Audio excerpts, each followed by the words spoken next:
What's up, YouTube? This is Boston Chris. Welcome back to my channel, Boston Chris Comics.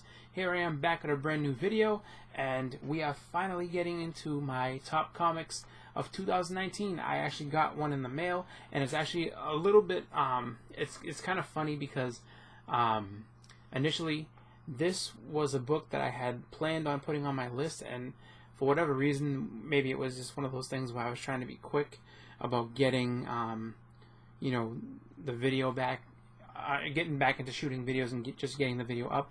I completely just blanked on this book, and so I've added it. So that's why I say top comics instead of top 10 comics, just because the the idea of the whole list is just to kind of have 10 books, or just a list of books. Some people have less, some people have more, but a list of books that you want to have, you know, that are the ones that you focus on collecting throughout the year. So without any further ado, I've actually gotten something that I want to take off of my list at this time, so I'm going to go ahead and just show that for you guys. As well as, I actually was lucky enough to get a second one, so we're getting a 2-for-1 here, because I only thought I was going to get one of those books, and oddly enough, I ended up getting a really good deal, and it just so happens that both of them ended up coming in at the same time. So, it's always nice when you have that as a surprise coming through with the mail calls and stuff like that. But I'll go ahead and start this one off. So, go ahead and do my unboxing here. Alright, there we go. Trying to find what the actual book was, as opposed to the packaging. Oh, wow. This is in really good shape too. So that's one thing I will say. Sometimes the pictures on eBay won't fully do justice to the condition of a book. Sometimes they're a little bit better, sometimes they're a little bit worse. And in this case, I ended up being in the good fortune of having one that's actually in really, really good shape. Wow, this is in amazing shape. Yeah, no spine ticks or anything. That's really cool. So, if I can manage to get this off without destroying anything, that'd be alright. Alright, cool. So, I have here a book that, like I said, should have been on my list, that I should have written down, but it's been added, so it's there. And that book is none other than Transformers 80, the final episode, the final issue, the epic conclusion, as it says in the title. So this is the final issue in the Marvel run, which is really, really cool. I've never read this, so I don't know if it's like, you know, just a crazy death issue where a lot of Transformers end up getting killed or not. But definitely excited to have this in my collection. Similar to how I kind of wanted to do the G.I. Joe run. I just started looking at the run of Transformers comics, and it's just like, which ones are the hardest ones to get? And really, the end of the run is the toughest part, just because of the low print run of the books, similar to G.I. Joe. So that's definitely one that I think is, you know, really, really great one to add to the collection.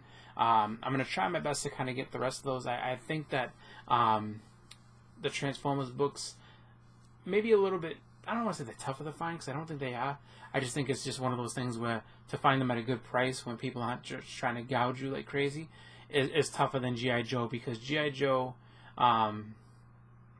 what happens is that, like, the first 100 issues, for the most part, minus like the very beginning of the run and issue 21, are pretty easy to find. I mean, you can get those in a lot of you know, comic book lots and stuff like that. But it's just like, once you start getting into like the I would say after you get to like 130, then people start to want to try to get more money out of you. But for the most part, not bad. But it's just one of those things where, you know, it's just going to take a little time to get that run completely over and finished, even though it's, you know, 75 issues shorter than the G.I. Joe run. But definitely cool with that. And also along with that, I ended up picking up a book that was, you know, the seller just happened to have another group of books on there as well. And I thought this was pretty fun. It was really cheap, so I was like, yeah, I'll pick this up too. So I also got Punisher meets Archie, so that's pretty cool. Crossover with the Punisher and Archie comics. Looking forward to reading that one. I think it's going to be a pretty funny read. I don't know if he's going to kill Jughead and Moose and all the rest of the people from Riverdale, but it seems pretty cool. And then I have one more that I'm going to go ahead and open up for you. This one, don't think I'm going to need my razor for until I get into the inside packaging. And that is, there we go. Alright. So this one, again, got it for a good price. It was actually kind of funny because I was able to talk with the seller and just kind of we negotiated a price that was, I think, fair for the book and just fair for what he was asking. He wasn't asking a lot of money. It was just kind of like one of those deals where it was a buy it now, or sorry, a bid or best offer. And I was just like, well, let me go ahead and message you a best offer. And the funny part too was that it ended up, he had to relist it because it ended. And you know, so then I went ahead and when he relisted it, I was just like, look, dude, this is like, I talked to him beforehand. I was like, you know, do you mind parting with this book for this amount? And he's like, yeah, that's cool, you know. So again, really nice shape for this book, and just a really awesome book as well.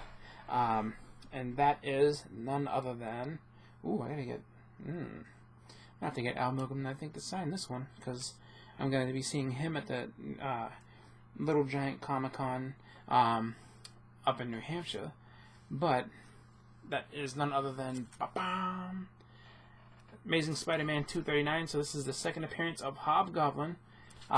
This goes with my first appearance of Hobgoblin I had signed by John Romita.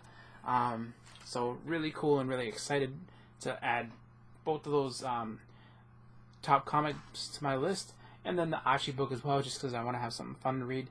So with that, let me go ahead and get my marker.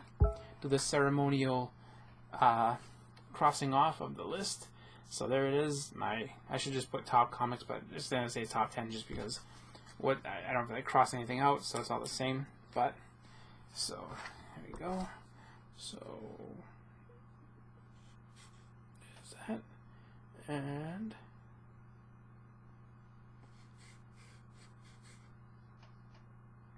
there we go. So got 2 crossed off of the list. Hopefully I'll be able to get everything on the list. We'll see. In my, I guess, just researching and everything, I'm seeing a couple of books that I wouldn't say I didn't think would be tough, but it seems like there's a couple that are just kind of, might be a little bit tough to kind of grab. But I'm doing my best. I think the one that I've had the most near misses on so far is King Size Hulk #1. I've had a couple of auctions where it slipped through my fingers, and then Tomb of Dracula #1 is a little pricey, but we'll see what we can do about that. I mean, there's a couple of them on there that, you know, have some money to them, and then I think also another one with some near misses is Star Wars 42. But you know, maybe the opportunity will present itself. I'll be able to get everything off the list and keep going. But with that, I'm going to go ahead and end the video. So I want to thank everybody for watching. Again, this has been Boston Chris. Everybody have yourself a great weekend. And I'm out. Happy collecting. Have a good night. See ya. Thank you for watching.